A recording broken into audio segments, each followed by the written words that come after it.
विश्व 24 न्यूज हर पल आपके साथ।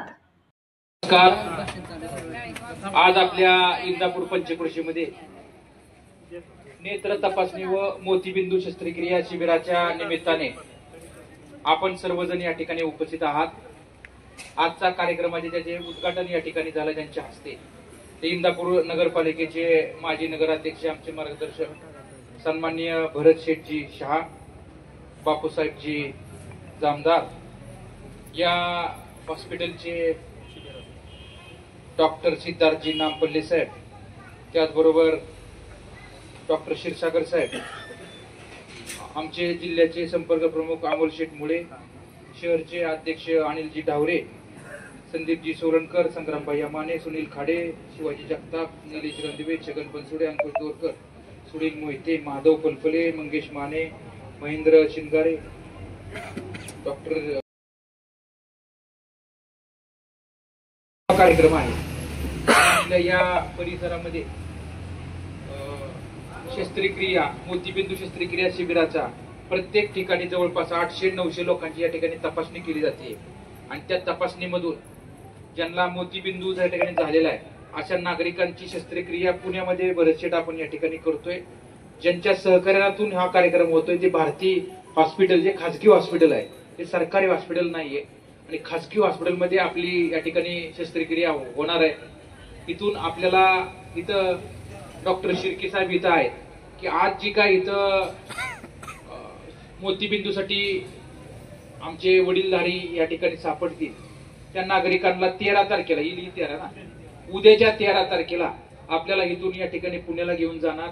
14 तारखेला बापूसाहेब ऑपरेशन होणार आणि 15 तारखेला त्यांना परत आणून सोडणार।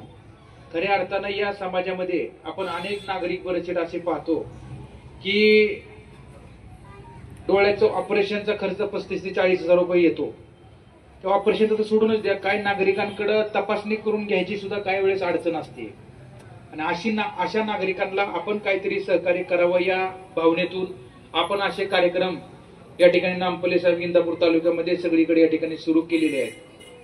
आणि हे करत असताना आताच निलेश रणदिवे यांनी सांगितलं आपल्याला की खासगी हॉस्पिटलला जर आपण गेला, चष्मा जर नंबर काढायचा म्हणला तरी 500-600 रुपये नंबर काढायला या ठिकाणी खर्च येतो आणि परत चष्मा घ्यायचा म्हणलं तर 2-2.5 हजार रुपये त्या ठिकाणी खर्च येतो।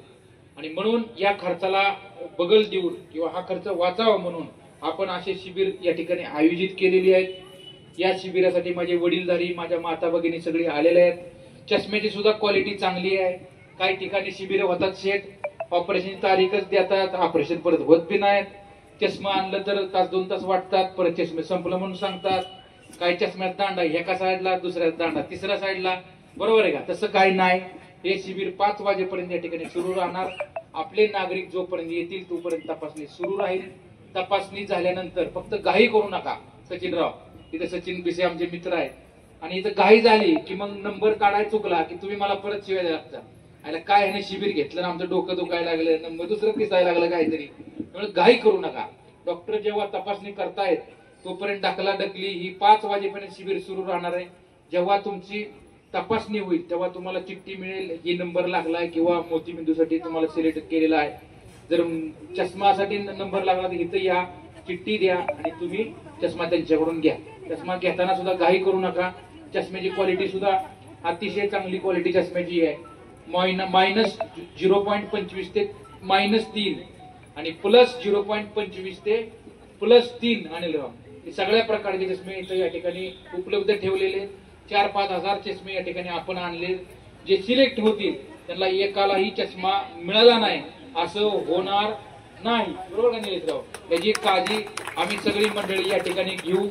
आता मी काय जास्त आपल्यासमोर बोलणार नाही कारण की उशीर खूप झालेला आहे, ऊन तावायला लागले, तुम्हालाही चष्मा घेऊन बाहेर जायचंय। नवरात्रीचा उत्सव सुरू आहे, आमच्या भगिनींचे काही उपवास आहेत, बरोबर का नाही? आमचे ह्यांच्या वडीलधाऱ्यांचे सगळ्यांचं पुढं काय काम असेल म्हणणार ही कधी उरकते ह्याचं भाषण त्याच्यात।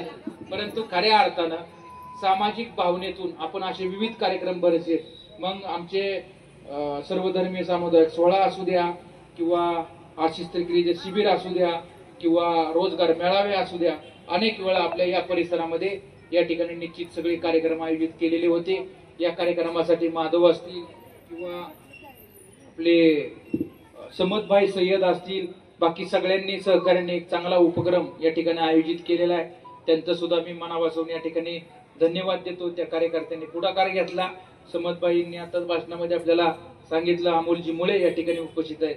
मी सगळ्यांचं कार्यकर्त्यांचं मनापासून या ठिकाणी आभार व्यक्त करतो आणि आपला आशीर्वाद, आपला सहकार्य असंच आमच्या कार्यकर्त्यांवर आपण ठेवा.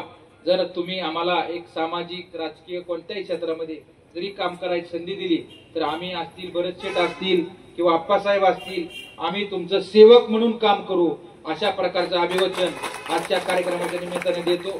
शेवटी आमचा कोणताही स्वार्थ नाहीये. भरत शेठचं काम तुम्हाला माहिती आहे, आमचं माहिती आहे, आप्पासाहेबाचं माहिती आहे. आम्ही खिशातलं पैसे घालून काम करणारी माणसं आहे. बाकीचं किसावर बढणारी किंवा बाकीचा काही विषय नाहीये. सगळ्यांना इतिहास ज्ञान आहे आपलं. आम्ही बाकीच्या गोष्टीपासून जरा लांब असतो, परंतु चांगलं काम आपण करतो. आम्ही कुणाचं शेट असतील किंवा आमचं असेल, बाईंची शिकवण असेल, आमच्या दादांची असेल, आम्हाला चांगली शिकवण दिलेली आहे, संस्कार आमच्यावर चांगले घडलेले आहेत. त्यामुळे आम्ही राजकीय कोणत्या पदासाठी, कुठल्या गोष्टीसाठी हबकलेलो ह्याच्यासाठी नाहीये. भरत शेठच्या माध्यमातून सुद्धा या इंदापूर परिसरामध्ये अंकिता भाभी या ठिकाणी नगराध्यक्ष होत्या, तेव्हा याच इंदापूर शहराचा कायापलट होण्यामध्ये या ठिकाणी अंकिता भाभी असतील, नगरसेवक असतील, सगळे त्यांचा सिंहाचा वाटा निश्चित इंदापूर तालुक्यामध्ये आहे. वेळ पडली कधी सरकार भरत शेठ आपल्या तुमच्या म्हणजे नगर परिषदेच्या विरोधात होतं, तरी सुद्धा तुम्ही तुमच्या संपर्कातून इंदापूर शहरामध्ये हजारो कोटी रुपयाचा निधी त्या ठिकाणी शेठ तुम्ही या ठिकाणी खेचून आणला. अशी अनेक उदाहरणं आपल्या इंदापूर शहरामध्ये सांगता येतात. याच दवाखान्याच्या पुढे कशी गटर होती तुम्हाला माहिती आहे, त्याचा पुढाकार भरत शेठ तुम्ही घेतला. असे अनेक. त्याचबरोबर तिथं तुम्हाला सांगतो आपली जी स्मशानभूमी आहे त्याच्या पुढे कसा कचरा होता, सगळं हिरवगार दिसतंय का नाही आज मला सांगा, दिसतंय का नाही? अशी कामं असंख्य तुम्हाला या ठिकाणी अंकिता भाभींनी केलेली दिसतील. उपनगराध्यक्ष म्हणून भरत शेठच्या माध्यमातून इंदापूरचा कायापलट निश्चित झाला. जी खरं आहे ती खरं आहे, खोटं बोलणार नाही. त्यामुळे जी काय आहे आणि ती तुमच्या आशीर्वादामुळेच हे या ठिकाणी भरत शेठ या ठिकाणी करू शकले. सगळ्यांच्या सहकार्यातूनच असे कार्यक्रम चांगल्या पद्धतीनं या ठिकाणी होतात. इथं आमचा गणेश आहे, गणेशजी आहेत, सगळे सहकारी, तरुण सहकारी आमचे मित्रमंडळी या ठिकाणी निश्चित आहेत. आपला जास्त काय वेळ देत नाही, घेत नाही, परंतु आपला आशीर्वाद, आपलं सहकार्य असंच राहू द्या. आता विधानसभेचं बी घोडं मैदान मला वाटतं सगळीकडे चालू आहे. आता उद्या परवा दिवशी परिवर्तन मेळावा आपण या ठिकाणी आयोजित केलेला आहे. इंदापूर तालुक्याचं परिवर्तन करण्यासाठी, विकासाचं परिवर्तन म्हणजे कशाचं परिवर्तन, विकासाचं परिवर्तन, बेरोजगारासाठी परिवर्तन, त्याचबरोबर पाण्याचं नियोजन व्हावं म्हणून परिवर्तन, शेतकऱ्यांना न्याय मिळावा म्हणून परिवर्तन. म्हणून असा परिवर्तन मेळावा परवा दिवशी या ठिकाणी मार्केट कमिटी या ठिकाणी सकाळी 10 वाजता या ठिकाणी आयोजित केलेला आहे. आणि या मेळाव्यासाठी सुद्धा आपण या ठिकाणी मोठ्या संख्येने आपण उपस्थित राहावं अशा प्रकारची आपल्याला मी विनंती करतो.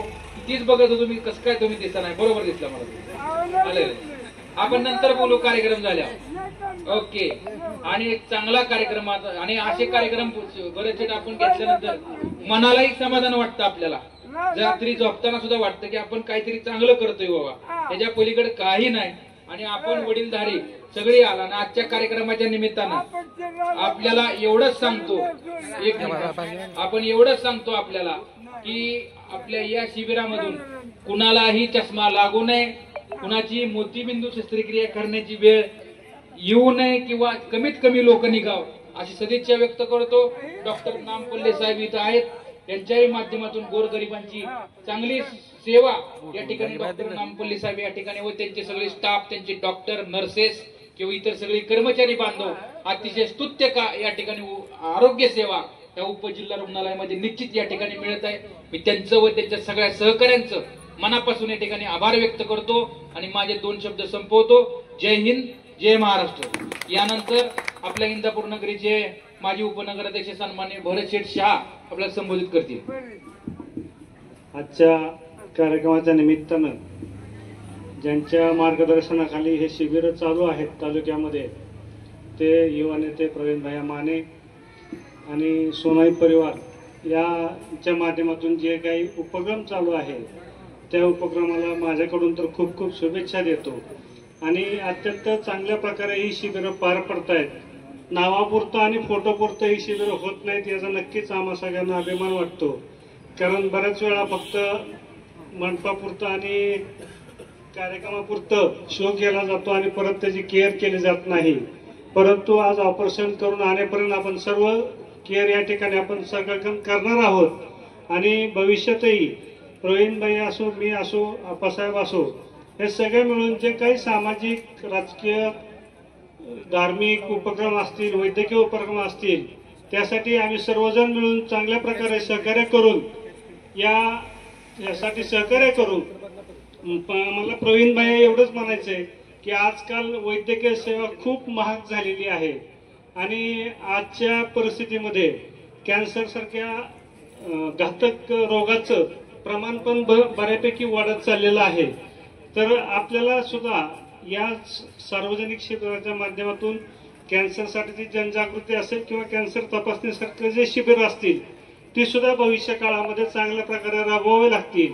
आणि याच सुसज्ज इमारतीमध्ये सुद्धा आपल्याला कायमस्वरूपी काही सेवा देता येतील यासाठी सुद्धा आपण सगळ्यांनी प्रयत्न करू, असंच या निमित्तानं आश्वासन देतो आणि प्रवीणभाई यांना पुढील वाटचालीसाठी शुभेच्छा देतो. धन्यवाद. राज्यातील महत्त्वाच्या आणि आपल्या भागातील ताज्या बातम्या पाहण्यासाठी आजच आमच्या विश्व 24 न्यूज चॅनलला यूट्यूबवर सबस्क्राईब करा आणि बेल आयकॉन प्रेस करा.